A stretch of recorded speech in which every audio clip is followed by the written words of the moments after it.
All right, let's take a look at our last lesson in this unit, the normal distribution and z-scores. Now, this is by far my favorite lesson. It does require some calculator, but it doesn't require a ton of calculator, which I really like.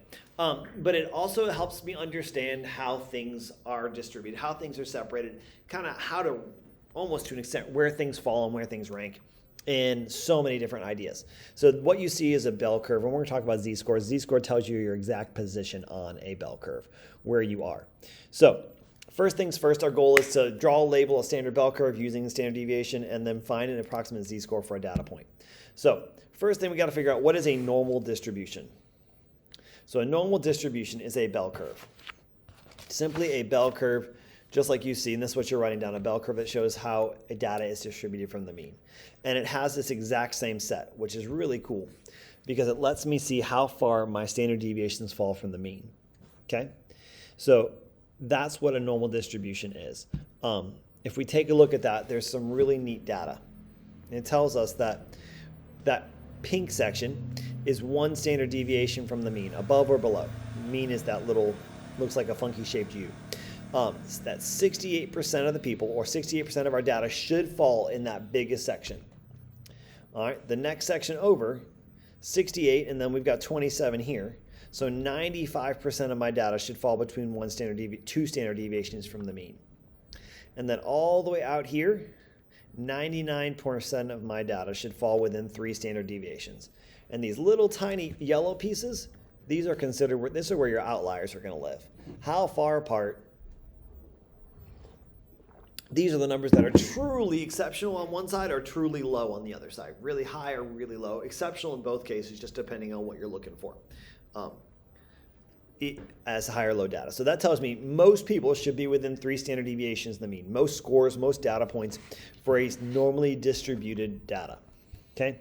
So if I ask you to create a bell curve, one thing it lets me do is say the grades on a standard midterm, statistics midterm, is normally distributed. So that tells me first thing the mean.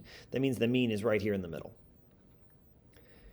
And then if I'm one standard deviation, it's plus the mean over here, it's minus the mean over here, standard deviation. So 1 above it is 86, 2 above it is going to be 91, and then 3 above would be 96. And then same direction the opposite way, this is going to be 76. I don't know why I put a negative there. 2 standard deviations is 71. 3 standard deviations would be a 66. So those are our basic scores. I'm going to fix that 76. It's really bothering me. That's how we would create a bell curve to set that up.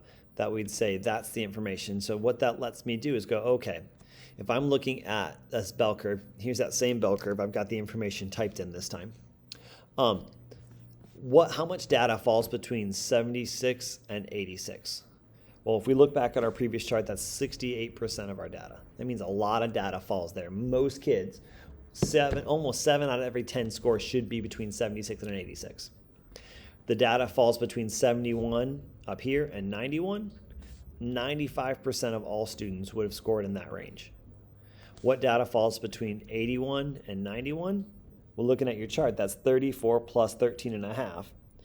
That gives me 47.5% of data. And then finally, how many people scored less than 86 from down here? Well, this is right here. This is 2%. This is 13.5. This is 2%. So, and then over here is 0.5. So that makes 15.5, 16. So 84% of our data falls to that very far side of the data. 84% of people scored below an 86. Not the greatest scores on a test, but could be much worse. All right. Now, let's talk a little bit about z-scores. Z-score gives your exact position on a test. That's really what it does. It shows how many standard deviations a data point is from the mean. Not from the mean. From the mean. My typing skills are suspect, apparently. From the mean. There we go. So let's figure out what are these data points. What do these letters mean? Well, Z is your z-score. X is your data point. It's your value. So whatever the value is, so say you got an 83 on that test, it would be 83. This is mu. It's going to be our mean minus 81. divided by our standard deviation. And we said our standard deviation was 5. So 2 over 5. If that was yours would be a 0.4 positive z-score. So you'd be within that 80, that number, you could find out how many people before or after you from that data point. Okay? So let's take some numbers and kind of think, well, here's the exact problem we just talked about, our same standard deviation, our statistics midterm.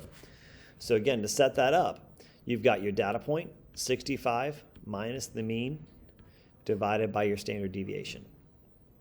I'm going to have you come back and do some of these later. So I'm going to do A on all these ones. So 65 minus 81, well, I get negative 16 over 5.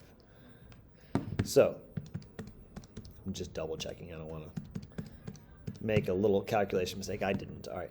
Now I'm going to divide that by 5. That means my z-score for this person would be negative 3.2. That means they're 3.2 standard deviations away from the mean. Okay. Now we take a look at example 2. Oh, now I don't have the standard deviation and mean. Where can I get that? Oh, I know exactly where I can get that. Okay, so why don't you guys pause the video and type this information in for the Greenwood basketball team and find out their standard deviation and their mean using your calculator. I'm going to go ahead and do it on mine.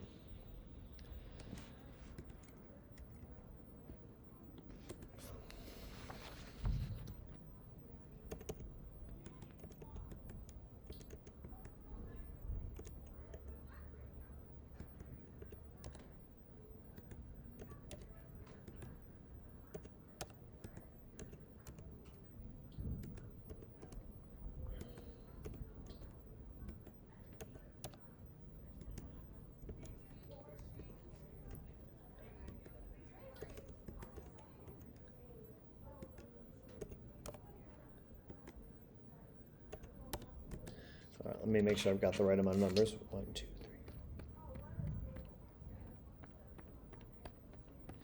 So I've got 16 data points. I've got those in. I'm going to go back over to my stat, get all my data I need from here.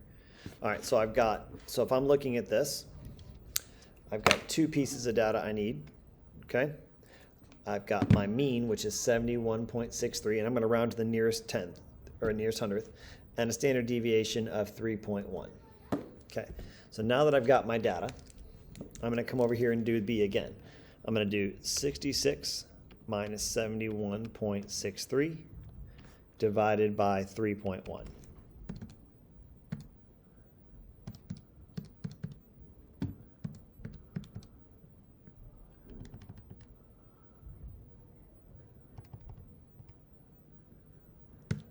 Oh, I typed the wrong button. Let's go back and do it again. 66 minus 71.63. Typed it wrong again. Man, I got to slow down. And now I'm going to divide that by 3.1. This time my standard deviation is a negative 1.8.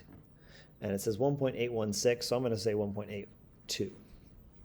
So it's 1.82 standard deviations below the mean, where I'd have someone over here that'd be much higher than the standard deviation of the mean. All right, we can do the same thing on example 3, just greater data numbers. And finally, the last one is a different way to kind of look at it, is the z-scores of 4 students in this particular algebra test is given. If the mean is the test score is 85, the standard deviation is 4, what is their each individual test grade? So this is kind of working in reverse. So I'm going to do Zach's with you. So if I know his z-score is negative 0.75, that's my equals. I don't know the value, so we're going to say x minus 85 divided by our standard deviation of 4. So we're going to solve for x. It really is what we're doing. So we start by multiplying by 4. So I get over here, I get a negative 3 is equal to x minus 81, or 85, my bad. And then I'm going to add 82 to add 85 to both sides. So I'm going to find out that 82 is equal to x. So Zach's actual test score was an 82. And that's just below the mean. That kind of fits based on what we're looking at. 3/4 of 4 is 3, so it's 3 below the mean. And then you're going to help me find out now. So your job is to try 1B, 2B, and 4B. and try those 3. I'll go back and start those. Go ahead and pause the video, find 1B, 2B, and 4B. You should already have the data points for each of those that you need. Okay? When you're done, go ahead and start the video again and you can see the answers. All right, now let's take a look at this. 83 minus 81 over 5. So that's 2 over 5. So you get 2 over 5, which is 0.4 positive. Let's take a look at number 2. Again, we've got that same data. This time it's 73 minus 71.63 divided by 3.1.